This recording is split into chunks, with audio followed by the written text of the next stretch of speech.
भी एहतजाज कर रहे हैं। ये फजलुर रहमान साहब तो आपको पता है ना कि कितने स्टेट के कितने पावर है उसकी उनके पास लोगों को निकालने की। तो पीटीआई भी यही एहतजाज कर रही है जी। अब ये जरदारी को भी सदर नहीं बनाएंगे, मैं आपको बता रहा हूँ। जरदारी को तो मुश्किल लग रहा है ना सदर बनाना, आपको पता ही लग रहा है। अरे उन्होंने अपने हाथ में गेम रख ली आर्मी वालों ने, उन्होंने अपना आदमी बनाना है। बंदे भागेंगे, अभी भागेंगे, साजिश हुई है। क्या बात करता है ये, आपको तो पता ही नहीं। वो बता रहे हैं कि साजिश हुई है। क्रिमिनल एक्ट लगेगा सबके ऊपर, क्रिमिनल एक्ट। जी जी जी जी जी।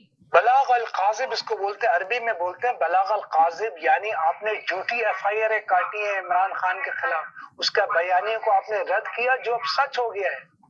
आपने एक आदमी अभी उन्होंने आके ये बताया कि शहबाज शरीफ बनाया, आपको कुछ पता ही नहीं है। अब आर्मी का बंदा बनेगा वजीर सदर। शहबाज शरीफ की बात नहीं है, शहबाज शरीफ को नहीं आना था। नवाज शरीफ की सीट खतरे में है, अगर काउंटिंग हो जाएगी नवाज शरीफ असेंबली से बाहर हो जाएंगे।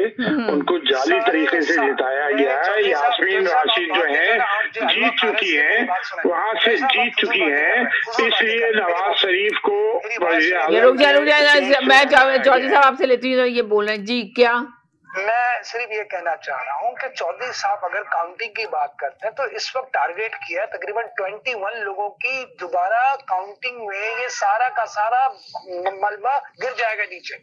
एक बात। दूसरी बात जो है कि जब ये साजिश को बयानिया को सामने लाया गया है, इसमें जनरल के ऊपर भी जो है साजिश का बनेगा केस, तो जनरल जब कह देगा हम तो डूबे हैं सनम, तुम्हें भी ले डूबेंगे। अभी ये जो बयानिया है इसका मतलब ये है कि हम तो डूबे हैं सनम, तुम्हें भी ले डूबेंगे। यानी मौलाना साहब ने कहा मैं तो डूबा हूं, मैं तुम लोगों को भी डुबाऊंगा। जो तुम लोगों ने साजिश की थी वो उसने बांधा फोड़ दिया है।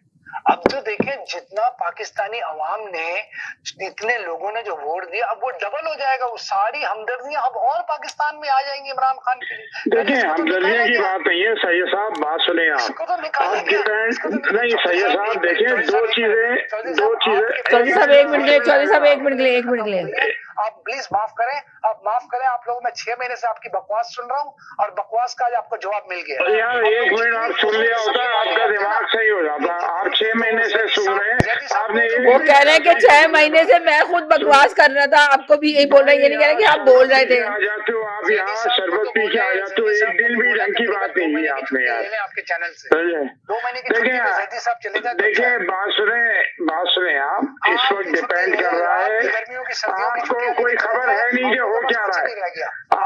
आप बात चौधरी साहब सही कह रहे हैं कि उनको पता नहीं कि हो क्या रहा है इस वक्त। आप सुने, मैं इस्लामाबाद में बैठा हूँ, पीटीआई के जो लोग जीते हैं खैबर पख्तूनख्वा से, उसमें से 40 लोगों का पता नहीं चल रहा है कि वो कहाँ है, और पीटीआई भी उनको ढूंढ रही है कि कहाँ चले गए, जमीन खा गई, आसमान खा गए, कहाँ चले गए। तो आप लोगों को ये तक तो पता नहीं है। पहले पीटीआई के अपने नुमाइंदे तो पता कर लें कि वो गए कहाँ हैं। ये नया मसला आ गया है। दूसरी बात ये है कि जो 17 तारीख से देखें, ईमानदारी देखिए, ये बातें मैंने पहले बोली थी कि देखिए सैयद साहब एक मिनट चुप हो जाए, आप 1 मिनट चुप हो जाए। मैं कोई अच्छी बात नहीं कह रहा हूँ, ये देखें जो हो रहा है ये सही नहीं हो रहा है। पहले 40 बंदे गायब हैं पीटीआई के। रुक जाए चौधरी साहब, एक है ना पाकिस्तान से एक कॉल आया था, इनको भी ले लें। जी हेलो जी, अस्सलाम वालेकुम। जी वालेकुम अस्सलाम मैडम, तुम्हें क्या हाल आपका? बस ठीक ठाक, आप सुनाए कैसे हैं?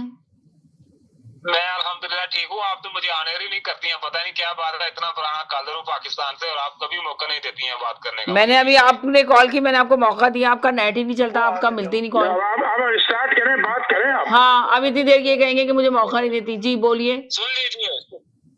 सुन लीजिए जनाब, असल मायनों में माजी में मैडम हम देखते थे कि इलेक्शन में धांधली हुई है, लेकिन इस बार कुछ मसला उल्टा पड़ गया, इस बार डाका पड़ गया है मैडम। अगर सच पूछे तो मैं NA-75 शकरगढ़ नारोवाल 2 से हूँ, ठीक है जी।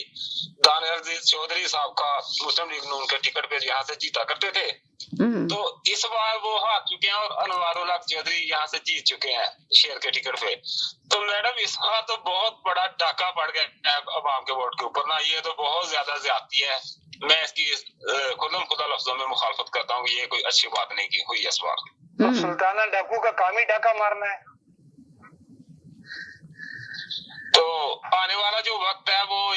इंतहाई खतरनाक वक्त है पाकिस्तान में, महंगाई भी बेबाक बढ़ेगी। लोगों ने उम्मीद लगाई थी कि इलेक्शन होंगे तो शायद कुछ बेहतरी आ जाएगी, लेकिन ऐसा कुछ नहीं हुआ है। अरे इलेक्शन हुए तो भांडा फूट गया ना, आपके जनरल का भांडा फूट गया पूरे